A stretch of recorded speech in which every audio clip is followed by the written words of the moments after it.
오늘 본문의 말씀은 주님께서 말씀해 주셨던 강도 만난 사람에 관한 이야기인데, 사전에 보니까 강도에 대해서 다음과 같이 기술이 되어 있었습니다. 강도는 폭행이나 협박으로 남의 재물이나 재산을 뺏는 도둑이다, 이렇게 서술이 되어 있습니다. 그러니까 강도는 타인의 재물, 타인의 재산, 생명을 막 강제로 빼앗는 존재가 강도다, 그런 얘기겠죠. 우리말에 우리가 사용하는 언어 중에서 강도의 종류도 참 다양합니다. 범행 장소에 따라서 은행 강도, 열차 강도, 노상 강도, 또 강도의 내용과 방법에 따라서 권총 강도, 살인 강도, 또 사기꾼들은 날강도 같은 여러 가지 많은 강도들이 흥행하고 있는 그러한 시대를 우리가 살아가고 있습니다. 자, 오늘 말씀 가운데서 10절, 25절부터 지금 쭉 이어지는 말씀인데, 한 율법 교사가 예수님께 와서 다음과 같은 질문을 했습니다. 선생님, 내가 무엇을 하여야 영생을 얻을 수 있겠습니까? 영생에 관한 질문을 던진 겁니다.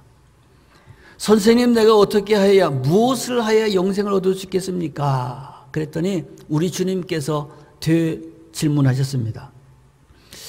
네가 율법 교사라니까 하는 얘기인데, 율법에는 무엇이라고 기록되어 있으며 너는 그것을 어떻게 읽느냐? 기록되어 있는 것과 읽는 것은 다릅니다. 심청이라고 기록해놓고 효녀라고 읽고, 이순신이라고 기록하고 충무공이라고 읽습니다. 변학도라고 기록을 해놓고 탐관울이라고 읽을 수 있습니다. 이와 같이 우리는 기록된 것을 다시금 재해석하는 과정이 우리 모두에게 항상 필요하다는 얘기죠. 그래서 주님께서 하신 말씀입니다. 율법에는 뭐라고 기록되어 있는가? 너는 어떻게 그것을 해석하는가? 율법은 하나님께서 모세를 통해서 이스라엘 백성들에게 주신 명령의 말씀으로서 그 내용이 아주 방대합니다. 엄청난 양의 이야기가 율법에 기록되어 있습니다. 이 엄청난 율법에 영생에 관해서는 뭐라고 기록하고 있는가 하고 물었더니 이 율법 교사가 말했습니다. 아주 대답이 명쾌한 대답을 합니다. 율법은 마음을 다하고 목숨을 다하고 힘을 다하고 뜻을 다하여 주 너의 하나님을 사랑하고 너의 이웃을 내 자신을 사랑하는 것처럼 내 이웃을 사랑해라 하는 말씀으로 요약할 수가 있겠습니다 하고 아주 대답을 명쾌하게 했습니다. 그랬더니 주님께서 말했습니다. 네 대답이 옳도다, 정확하다. 그러므로 이것을 실천하도록 해라. 그러면 네가 살게 될 것이니라 하고 주님께서 말씀해 주셨습니다. 일을 행하라. 여기서 일이라고 하는 것은 뭐냐면, 앞에서 지금 이 율법 교사가 말한 것처럼 하나님을 사랑하고 이웃을 사랑하는 것을 말합니다. 네가 가서 이것을 행하라. 하나님을 사랑하고 이웃을 너 자신을 사랑하는 것처럼 그렇게 사랑하도록 해라. 그러면 살리라. 살리라고 하는 이 말은 영생에 관한 표현이겠죠. 선생님, 내가 어떻게 영생을 얻을 수 있겠습니까? 하나님을 사랑하고 네 이웃을 사랑해라. 그러면은 그 영생을 얻게 될 것이니라. 네가 살게 될 것이니라고 말했는데, 여기서 영생이라고 하는 말은 또 이렇게 해석할 수가 있습니다. 어떻게 쓰고 어떻게 기록되고 어떻게 읽느냐 하는 것에 주님께서 질문을 주셨다면, 영생이라고 쓰여진 이 말은 문자 그대로 풀어서 죽지 않고 영원히 사는 것을 말하고 있지 않습니다.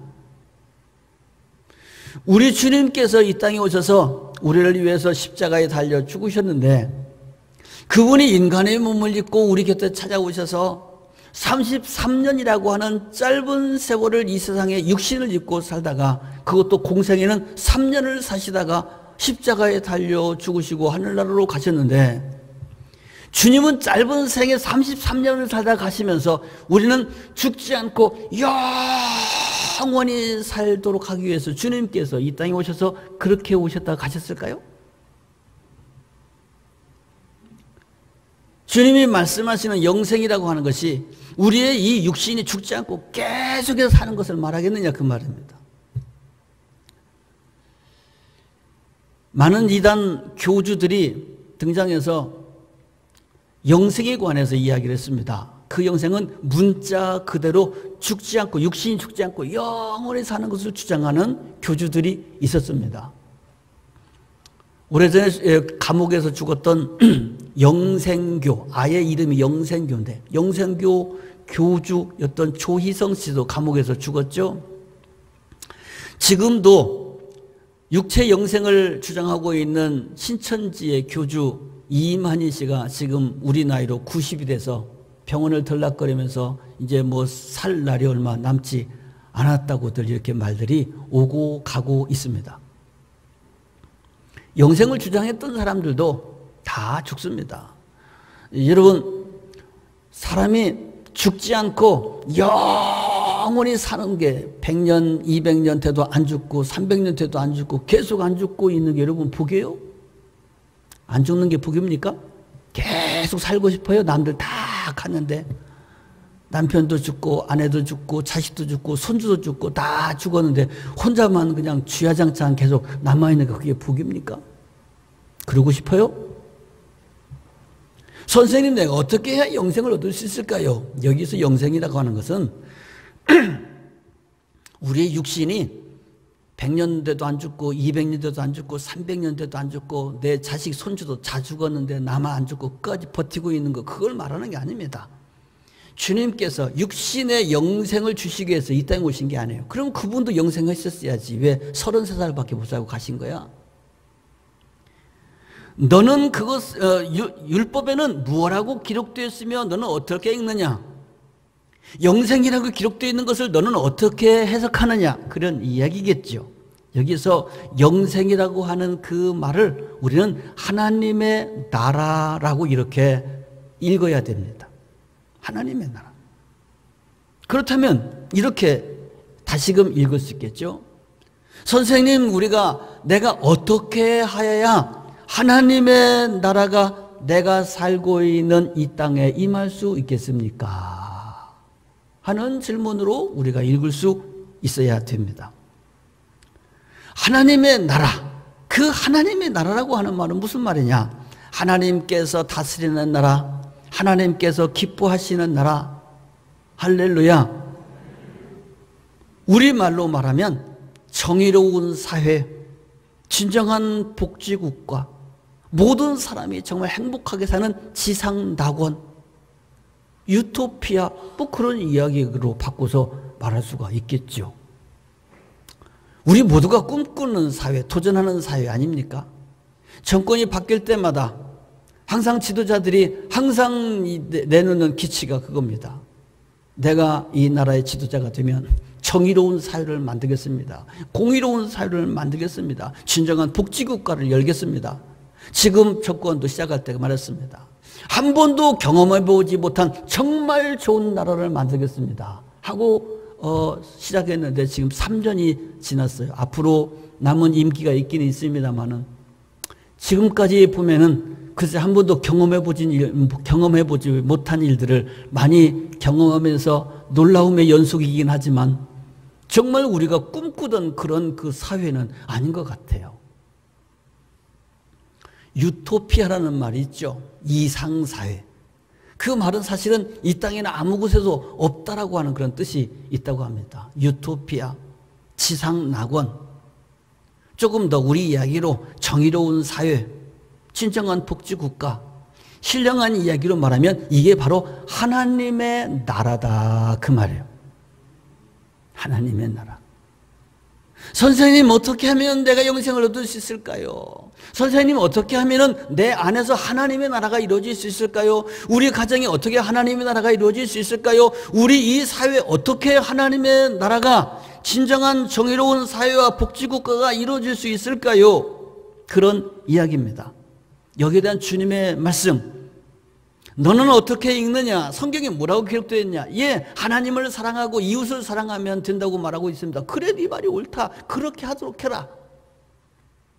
하나님을 사랑하는 사람들, 이웃을 사랑하는 사람들의 마음과 가정과 공동체와 사회에 하나님의 나라가 임하게 된다는 겁니다.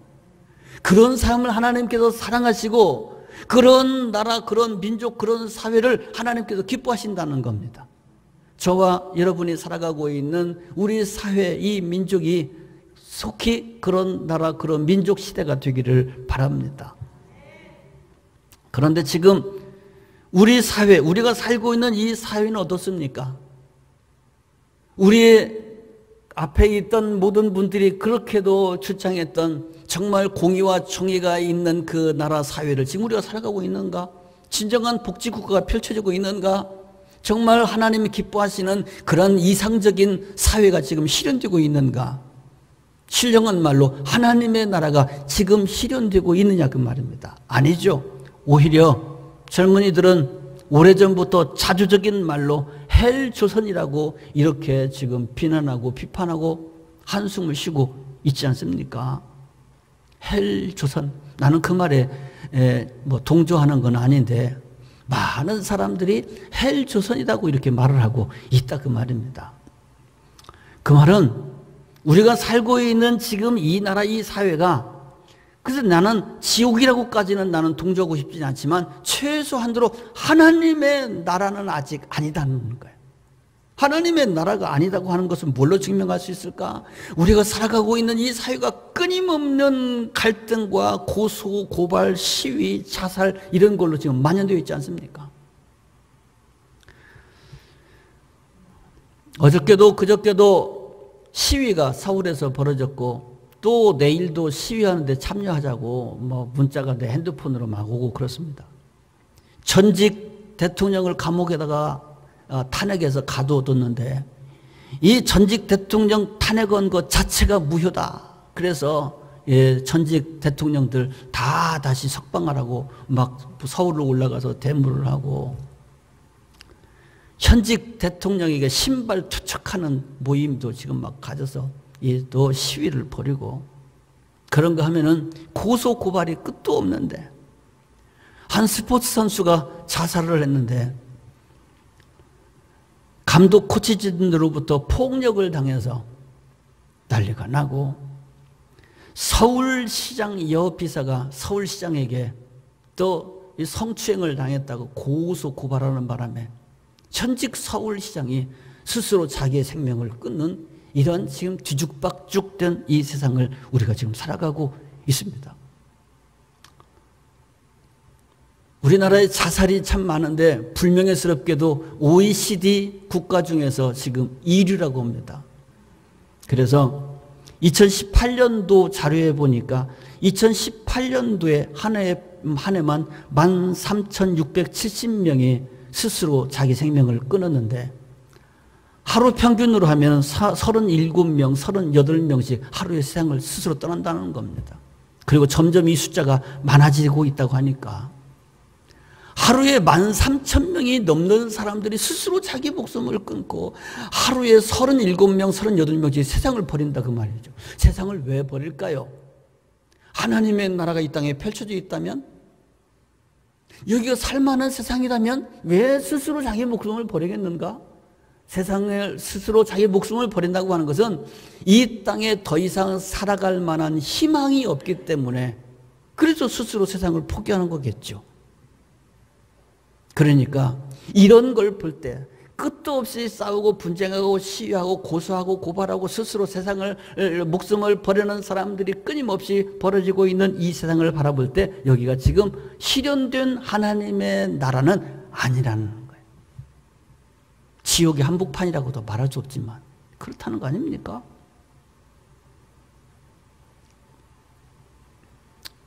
그렇다면 어떻게 해야 될까? 어떻게 영생을 얻을 수 있을까? 어떻게 하나님의 나라가 내 심령에서, 가정에서, 우리의 이 공동체에서 이루어지게 할 수 있을까? 하나님을 사랑하라. 그리고 이웃을 내 몸을 사랑하는 것처럼 사랑하도록 해라 하고 주님께서 말씀해 주시고 있는 겁니다. 한번 따라합시다. 하나님을 사랑합시다. 이웃을 사랑합시다. 아멘. 우리가 지난주까지 성서 일과를 통해서 지혜서들을 읽었습니다. 욥기, 시편, 잠언, 전도, 아가 다 읽어왔어요. 이 지혜서들의 결론, 공통적인 결론이 뭐냐면 어떻게 사는 것이 지혜롭게 사는 것인가? 그것은 하나님을 경외하는 것이 가장 지혜롭게 살아가는 것이니라 하고 말씀해 주고 있어요. 하나님을 경외한다고 하는 말은 하나님을 사랑한다는 말이죠. 하나님을 사랑하는 사람은 또 사람을 사랑할 수밖에 없는 거 아니겠습니까? 이것이 바로 하나님의 나라를 이 땅에 임하게 하는 핵심 포인트, 가장 중요한 말씀이라고 하는 교훈인 줄로 믿습니다. 그래서 또 다시 율법교사가 예수님께 묻습니다. 그렇다면 하나님을 사랑하고 이웃을 사랑하는 것이 영생의 비밀이라면 이웃은 도대체 누구일까요? 내가 누구를 사랑해야 될까요? 하고 이웃에 대해서 주님께 묻습니다. 이웃이 누굴까? 내 사랑의 대상이 누굴까? 같은 아파트? 같은 엘리베이터 통로 쓰는 사람? 아니면 우리 이 지역사회? 내 나라? 민족? 어디까지일까? 여기에 대해서 주님께서 비유로 하신 말씀이 강도 만난 사람의 이야기라는 겁니다. 그 내용은 이렇습니다. 어떤 사람이 예루살렘에서 여리고로 내려가다가 노상 강도를 만났어요. 그런데 예수님의 그 이야기 속에서 강도는 복수로 표현되어 있습니다. 강도들을 만났다고 그러니까 우리말로 말하면 떼강도를 만난 겁니다. 2명인지 3명인지 20명인지 30명인지는 모르겠지만 복수니까 하여튼 떼강도를 만난 거예요. 노상 떼강도를 만났어요. 그래서 이 떼강도들이 이 여행자를 붙들어서 두들겨 패고 옷을 벗기고 재산을 뺏고 그리고 지금 죽어가고 있는 이 갓상태에 빠진 사람을 길거리에다가 유기해 놓고 도망가 버리고 말았습니다. 그리고 난 뒤에 그 길을 누가 지나갔느냐? 제사장이 지나갔고 레위인이 지나갔습니다. 제사장과 레위인이라고 하는 사람들은 그 당시의 사회의 지도자들이고 인테리급에 있는 사람들입니다. 아주 훌륭한 사람들입니다. 그런데 이 사람들이 강도 만나서 모든 것을 빼앗기고 죽어가고 있는 이 사람을 발견했지만 피해서 지나가 버렸다. 피해서 지나갔다. 제사장도 그냥 가고 레위인도 그냥 가버렸다. 그런데 그 다음에 한 사람이 또 그 길을 지나는데 그 사람은 누구냐면 어떤 사마리아 사람이었습니다. 어떤이라고 하는 것은 무명이라는 얘기입니다. 이름도 밝혀지지 않은 무명한 사람. 사마리아라고 하는 말은 무슨 말이냐면 레위인과 제사장하고는 반대 개념의 사람이라고 볼 수 있는데 레위인과 제사장은 존경받는 사람들, 지도급에 있는 사람들이라고 한다면 사마리아 사람들은 아주 멸시받고 천대받던 사람 취급도 받지 못하던 그런 부류의 사람들이 사마리아 사람들이었습니다. 어떤 무명의 이 사마리아 사람들은 레위인도 그냥 지나가고 제사장도 그냥 지나갔던 그 자리를 차마 그냥 지나치지 못하고 발걸음을 멈추어 서서 죽어가는 그 사람을 바라보고 불쌍한 마음이 들어서 그 사람에게 다가가서 응급처치를 해주고 자기가 타고 가던 짐승에 그 사람을 태워서 주막으로 데려다가서 주막 주인에게 이 사람을 부탁합니다. 2데나리온이라고 하는 적지 않은 큰 돈을 치료비로 맡기면서 내가 돌아오는 길에 혹시라도 이 경비가 더 들었으면 내가 또 갚겠으니 이 사람을 잘 돌봐주시오 하고 이 사람이 죽어가는 그 사람을 구해주게 되었다. 주님 묻습니다. 율법교사 당신의 생각에는 이 이야기 속에 등장하는 세 사람, 제사장, 레위인, 사마리아 사람, 이 세 사람 중에서 누가 강도 만난 사람의 이웃이냐? 이웃이라고 하는 것은 사랑을 베푼 사람을 말합니다. 사랑의 대상자. 누가 강도 만난 사람에게 사랑을 베풀게 됐느냐? 누가 그 사람의 이웃이냐? 그랬더니 율법교사가 또 아주 명쾌하게 대답합니다. 예, 자비를 베푼 사람입니다. 신분이 문제가 아니라 제사장이고 레위인이고 사마리아인이고 신분이 문제가 아니라 자비를 베푼 그 사람이 강도 만난 자의 참된 이웃입니다 하고 말했어요. 주님 말씀했습니다. 옳다. 예스. 가서 너도 이와 같이 하도록 해라. 할렐루야. 한번 따라합시다. 너도 이와 같이 하라. 아멘.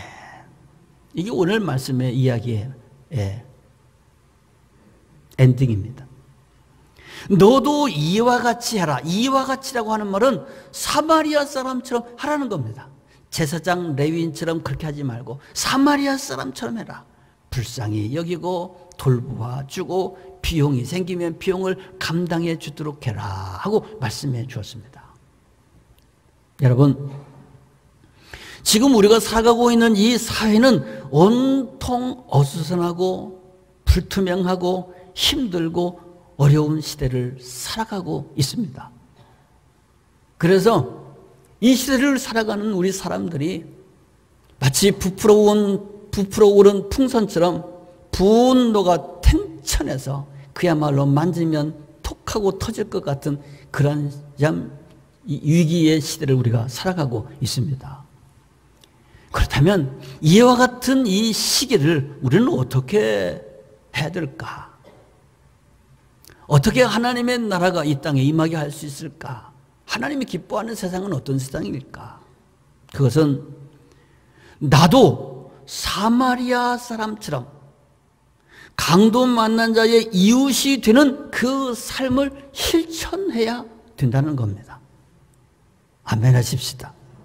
할렐루야. 그래야 하나님의 나라, 하나님이 기뻐하시는 사람, 하나님이 기뻐하시는 사회가 될 수 있다는 겁니다. 그러면 이 시대에 강도 맞는 사람은 누굴까요? 내 이웃은 누굴까? 강도는 재산과 생명을 강탈해가는 사람이 강도라면 강도 맞는 사람은 재산과 생명을 강탈당한 사람이 강도 만난 사람이겠죠. 그래서 고난과 눈물을 흘리고 있는 사람이 강도 만난 사람이 될 겁니다. 우리는 인생을 살아가면서 참 많은 강도들을 여러 모양 여러 내용의 강도들을 우리는 만나고 경험하면서 살아갑니다.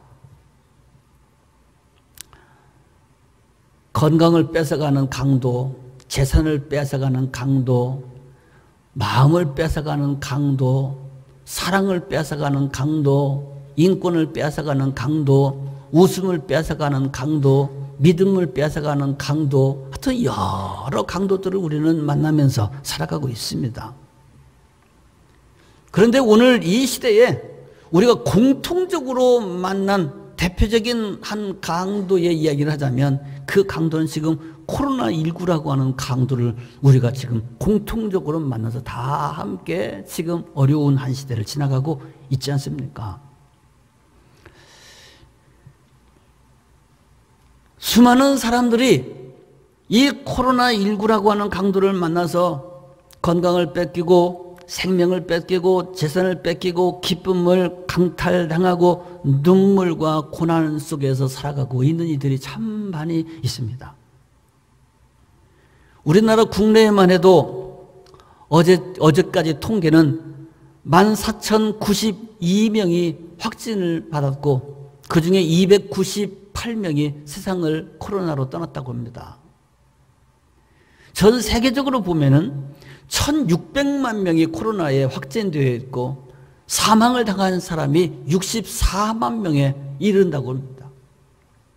이렇게 수많은 사람들이 지금 코로나라고 하는 강도를 만나서 전 세계 사람들이 지금 고통을 겪고 죽어가고 있고 이미 죽은 사람도 있다 그 말입니다. 얼마나 이 고통이 큰지 그 코로나를 경험한 사람들의 이야기를 이렇게 취재한 걸 보면은 정말 죽을 만큼 고통스럽다. 통증이 정말 죽을 만큼 고통스럽다고 이렇게 말하는 겁니다. 그뿐입니까? 코로나에 걸리면 사회로부터 격리당합니다. 가족들과도 함께 있을 수 없습니다. 직장을 폐쇄하기도 하고 사업장을 폐쇄하기도 합니다.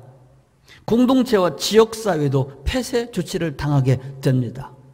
그래서 그 다음에 이어지는 것은 경제적인 어려움까지 함께 따라오게 되는 겁니다. 이렇게 코로나라고 하는 이 강도가 우리에게 많은 고통을 주면서 참 많은 것을 빼앗아 가고 있다고 하는 사실입니다. 그런데 확진자가 겪는 고통 가운데서 가장 큰 고통은 어떤 고통이냐? 그것은 통증보다도 격리당하는 것보다도 경제적인 손실보다도 더 아픈 것은 뭐냐면 사람들의 시선이라는 거예요. 사람들의 시선. 사람들의 시선. 아무개가 코로나 걸렸대. 누가 코로나 걸렸대. 그 사람들의 그 시선은 정작 코로나 바이러스가 주는 그 자체보다도 더 무섭다는 겁니다. 왜냐하면 정서적인 심리적인 격리, 심리적인 충격이 더 크기 때문입니다. 사람들이 외면하고 정죄하고 마녀 사냥을 시작하는데 왜 걸렸어? 왜 걸렸어? 도대체 무슨 짓 하다 걸린 거야? 너 나에게 가까이 오지 마.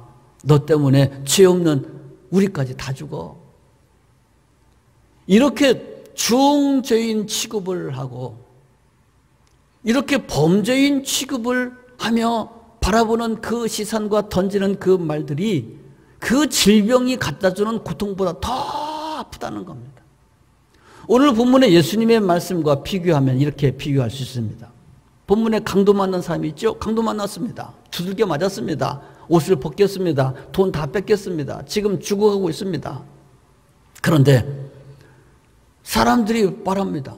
왜 강도 만났어? 왜? 그 길로 가다가 왜 강도를 만난 거야? 집구석에 처박혀 있었으면, 가만히 있었으면 강도 안 만났을 거 아니야. 도대체 무슨 짓을 했기에 강도를 만났어?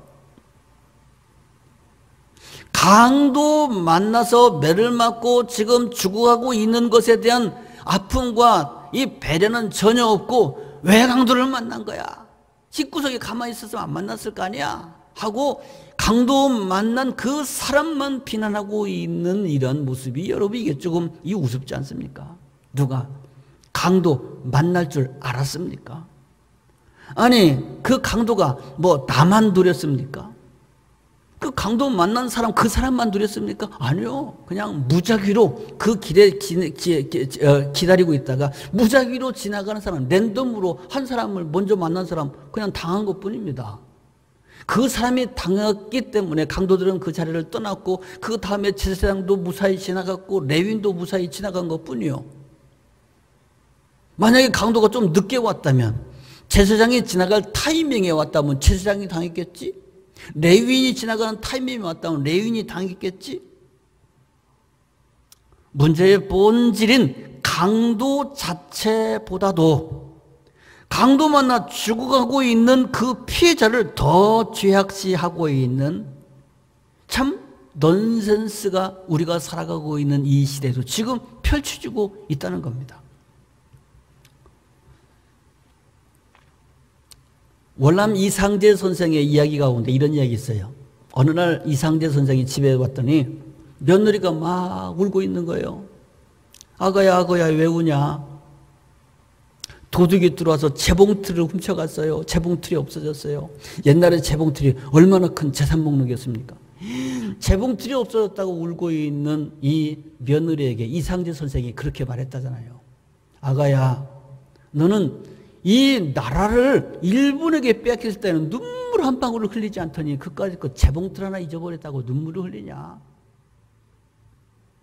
오늘 본문에 있는 이야기와 100% 일치하는 이야기인지는 모르겠습니다만 뭐가 더 중요하냐 그 말입니다. 어떤 게 더 본질적이냐? 재봉틀 잊어버린 것도 물론 큰일이지만 이상재 선생의 시각으로 볼 때 재봉틀 때문에 재봉틀이 더 중요한 거냐, 나라가 더 중요하냐. 나라를 잃어버렸을 때는 눈물 한 방울 없더니 재봉틀 하나 잃어버리고 울고불고 난리냐. 뭐가 더 본질적이냐 그 말입니다. 왜 강도 만났어? 왜 그 길로 갔어? 길이 잘못된 거요?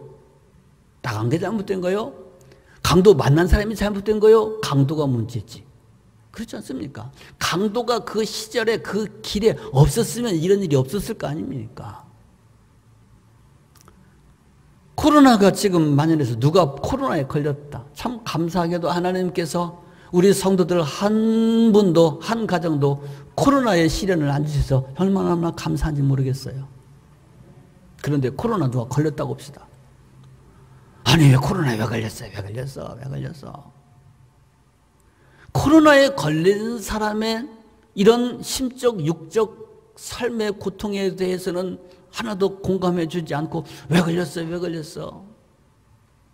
환자를 향해서 원망하고 정죄하고 거리감을 두고 또 이 가해를 강하게 둔다면 이건 본질에서 벗어난 어리석은 일이다. 안타까운 일이다. 그 말입니다. 이런 일이 절대로 있어서는 안 됩니다.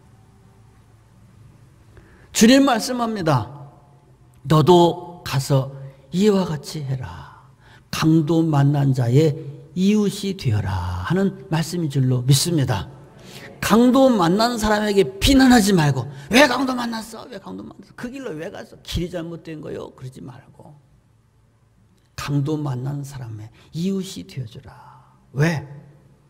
그 강도 만난 사람이 네가 될 수도 있었다는 거예요. 여러분 강도 만난 대상자는 특정인이 아닙니다. 누구라도 다 강도 만날 수 있습니다. 제사장이 만날 수도 있고 레위인이 만날 수도 있고 사마리아인도 만날 수 있고 그런 거 아닙니까? 코로나 바이러스 특정한 사람에게만 걸립니까? 아닙니다. 지금 전 세계의 지도자들 중에서도 코로나에 걸린 분들이 많습니다. 브라질의 대통령, 엘살바도르 대통령, 볼리비아 대통령, 독일 총리, 영국 총리, 영국의 황태자까지 다 코로나에 걸렸어요. 스포츠 스타들, 건강하다고 하는 대표적인 직업군에 있는 스포츠 스타들도 코로나에 걸린 사람들이 많습니다. 코로나가 누구한테만 특정한 사람에게만 걸립니까? 목사도 장로도 기도하는 사람도 다 코로나에 걸릴 수가 있습니다. 순진무관 영아도 걸릴 수 있습니다. 스님도 신부님도 군인도 의료 전문가인 의사도 코로나에 걸려서 생명을 잃은 사람이 있습니다. 코로나는 술집에만 있습니까? 아닙니다. 코로나가 술집에서만 감염되는 게 아니라 거기에만 있는 게 아니라 교회에서도 있고 절안에도 있고 식당에도 있고 학교에도 있습니다. 즉 누구라도 걸릴 수가 있고 어디에서든지 코로나에 감염될 수 있는 것이 현실입니다. 내가 환자가 될 수도 있고 네가 환자가 될 수 있고 내가 있는 이곳이 감염될 수도 있고 그곳이 감염될 수도 있는 것이 이것이 바로 현실이고 이것이 사실이다 그 말이에요. 그러니까 내가 현재 걸리지 않았다고 해서 네가 걸린 강도 만난 코로나 강도 만난 그 사명에서 공감해 주지는 못할 망정 왜 걸렸어? 왜 강도 만났어? 이렇게 독설을 날리는 일은 절대로 없어야 된다 그 말입니다. 어떻게 해야 될까? 정죄하지 말고 27절 말씀에 보면 네 이웃을 네 자신처럼 사랑하도록 해라 하고 말했습니다. 코로나 바이러스 강도를 만난 이웃들에게 내 모습을 투시하면서 사마리아인의 마음을 가져야 될 것입니다. 이것이 주님께서 우리에게 주시는 말씀입니다. 할렐루야. 그러면 어떻게 해야 될까? 자비를 베풀어라. 37절에 있는 말씀이죠. 자비를 베푼 자. 자비를 베푼다고 하는 말은 무슨 말일까요? 33절 말씀에 보면은 첫째, 불쌍히 여기는 마음을 가져야 됩니다. 불쌍히 여기는 마음. 불쌍히 여기는 마음은 사랑의 마음이요. 바로 사랑의 마음은 인자와 긍휼, 하나님의 마음인 줄로 믿습니다.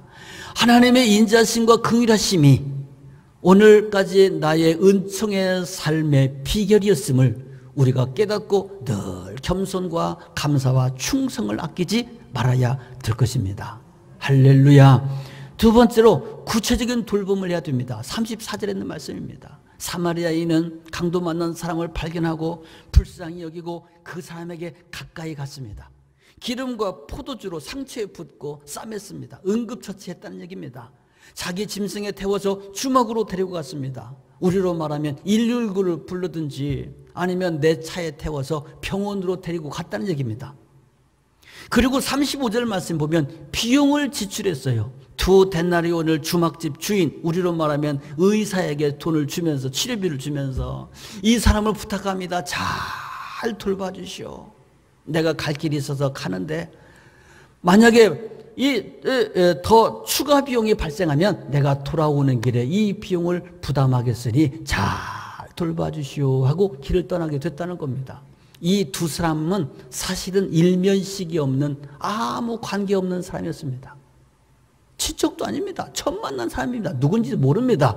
그렇지만 강도 만난 이 사람을 보면서, 강도 왜 만난 거야? 왜 이렇게 밤거리에 돌아다녀? 그러니까 강도 만나지. 이렇게 지적하지 아니하고 이유를 묻지 않고 고통당하고 있는 이 사람을 최대한으로 그 사람을 잘 돌봐주었다고 하는 말씀입니다. 그 말이요. 여기에서 한 가지 중요한 게 있습니다. 사랑의 실천에는 비용이 발생한다는 겁니다. 2데나리온의 돈을 주면서 내가 부족하면 또 내가 비용을 내겠소. 연인 간에 사랑하는 연인들끼리도 그 사랑을 키워나가는데 비용이 들어갑니다. 부부 간에도 사랑을 유지하기 위해서는 비용이 소요됩니다. 부모 자식 간에도 반드시 비용이 들어가게끔 되어 있습니다. 사랑의 모든 관계에 비용이 들어가지 않는 것은 없습니다. 요즘에 젊은이들이 결혼을 기피하고 결혼해서도 또 출산을 기피하는 현상들이 점점 많아지고 있다고 하는 거 여러분 아시죠? 왜 결혼을 기피하고 왜 자녀 출산을 기피할까? 여러 가지 이유가 있겠지만 그 중에 가장 큰 이유는 아마 비용 때문일 겁니다. 비용 때문에. 그러나 분명히 우리가 기억해야 될 것은 사랑에는 반드시 비용이 따른다는 겁니다. 이 비용은 금전적인 비용도 있지만 심적인 비용, 영적인 비용이 다 포함됩니다. 내가 누군가를 사랑한다면, 강도 만나는 사람을 내가 사랑해 줘야 된다면 금전도 필요하고 공감도 필요하고 시간도 내줘야 되고 함께 해줘야 되고 염려도 해줘야 되고 기도도 해줘야 되는 겁니다. 내가 저 사람을 사랑한다면서 전혀 부담 들지 않는다면 그건 사랑하는 것이 아닙니다. 하나님을 섬기는 것도 마찬가지입니다. 하나님을 사랑한다면, 하나님을 섬겨야 된다면 우리는 비용을 부담해야 됩니다. 시간도 부담해야 되고 물질도 부담해야 되고 마음도 생각도 부담해야 되고 우리가 부담해야 되는 거 아닙니까? 부담해야지 사랑을 유지할 수가 있는 것이다 그 말입니다. 자, 사랑하는 성도 여러분, 사마리아인들의 질문, 누가복음 17장 20절 21절 보면 한 바리새인이 예수님 앞에 또 이런 질문합니다. 하나님의 나라가 어느 때 임합니까? 하고 질문을 던집니다. 하나님의 나라가 어느 때 임할까요? 그때 예수님이 이렇게 말합니다. 하나님의 나라는 볼 수 있게 임하는 것도 아니고 여기 있다 저기 있다 이렇게 장수적으로도 지정할 수가 없나니 하나님의 나라는 너희 안에 있느니라 하고 말씀했어요. 우리는 모두가 하나님의 나라, 하나님이 기뻐하시는 나라, 사람이 정말 기쁘게 살아갈 수 있는 공동체를 우리는 소원합니다. 어떤 사람은 유토피아라고도 말하고 공의와 정의가 실현되는 나라, 참된 복지국가, 이런 그 나라들을, 사회들을 우리가 다 꿈꾸고 살아가고 있습니다. 어떻게 우리가 살아가고 있는 이 사회가, 아니 최소한도 내 심령과 우리 가정에서 하나님께서 기뻐하시는 아름다운 주님의 나라가 이루어질 수 있을까요? 오늘 본문의 말씀을 통해서 주님 분명히 말씀하고 있습니다. 너도 이와 같이 하여라. 지금 우리 사회 곳곳에서는 인생의 강도 만난 사람들의 비명과 신음소리가 끊임없이 들려오고 있습니다. 그리고 강도가 아닌 강도 만난 자를 오히려 정죄하고 비난하고 있는 이러한 참 넌센스 같은 시대를 우리가 살아가고 있습니다. 우리는 어떻습니까? 여러분의 가정에서도, 우리 교회에서도, 우리 사회에서도 이와 같은 일들이 절대로 있어서는 안 되겠습니다. 혹시 누가 또 아플 수 있습니다. 혹시 누가 바이러스에 감염될 수 있습니다. 그건 제가 될 수도 있고 여러분 중에 누가 한 사람이 될 수도 있습니다. 누구라도 코로나라고 하는 강도를 언제 누구라도 만날 수 있습니다. 왜 만났어? 못된 짓 했나 보네. 아이고 하나님 벌 받았나 봐. 그러지 마시고 불쌍히 여기고 가까이 가서 왜 집구석에 처박혀 있고 나왔냐 그런 말 하지 말고 그냥 강도 만나서 지금 매 맞고 죽어가는 것만 바라보고 불쌍히 여기고 내 자비를 들여서라도 돌봐주는 것, 이것이 바로 하나님의 나라가 내 심령과 가정과 공동체에 임하게 되는 비밀이라는 겁니다. 우리 사회에 지금 필요한 것은 바로 그것입니다. 온갖 사회 계층마다 서로 비난하고 싸우고 지금 난리가 났습니다. 누가 코로나 걸렸다고 해도 불쌍히 여기는 사람이 없습니다. 나에게 가까이 올까봐, 내가 피해 입을까봐 제사장처럼 레위인처럼 도망가기 바쁠 뿐이지, 정작 코로나 바이러스에게 두들겨 맞은 사람에 대한 긍휼한 마음들을 여러분 이 시대에서 찾아볼 수 있습니까? 여러분, 너희는 이 세대를 본받지 말으라고 말씀했는데, 그리고 하나님께서 기뻐하시는 뜻이 무엇인지 알라고 했는데, 오늘 우리에게 말씀하고 있습니다. 코로나 강도를 만난 이 시대를 살아가고 있는 우리에게 말하고 있습니다. 네가 강도를 만나지 않았을지라도 강도 만난 자를 피해서 도망가지 말고 사마리아 사람처럼 불쌍히 여기서 그 사람을 잘 사랑으로 돌봐주도록 하여라. 이것이 바로 영생의 비밀이니라 하고 말씀해 주시고 있습니다. 사랑하는 성도 여러분, 이 어려운 한 시대를 우리 모두가 살아가면서 속히 이 어려운 때가 지나가기를 기다리고 있습니다. 어떻게? 바로 우리들 한 사람 한 사람이 사마리아인의 마음과 이 삶을 실천할 수 있을 때 하나님의 나라가 이 땅에 속히 임하게 될 줄로 믿습니다. 오늘도 주님의 은혜와 주님의 사랑이 저와 여러분의 마음속에 함께 하시기를 주의 이름으로 축복합니다. 기도드립시다. 주님의 은혜, 주님의 사랑 감사합니다. 오늘도 우리를 사랑하시고 인도하셔서 주의 말씀 앞으로 나와 예배자의 반열에 서게 하여 주셨으니 감사합니다. 하나님의 뜻이 어디 있는지 미련한 우리 인생들은 다 알 수 없지만 전 세계가 코로나19의 강도에게 매를 맞고 시름 중에 있습니다. 우리 하나님의 은혜로 이 나라 민족 지켜주셨고 또 우리 사랑하는 성도들 은총으로 덮어주시사 한 사람도 한 가정도 코로나의 강도에 매맞는 가정 또 심령 없게 도와주신 것 참으로 감사하고 감사합니다. 지금까지 지나온 것도 주님의 크신 은혜지만 주님 앞으로 남은 우리 모든 발걸음 위에도 우리 주님의 보혈의 은혜, 우리 주님의 손그늘의 은혜, 손방패의 은혜가 사랑하는 성도들에게 함께하여 주시기를 소원하고 기도합니다.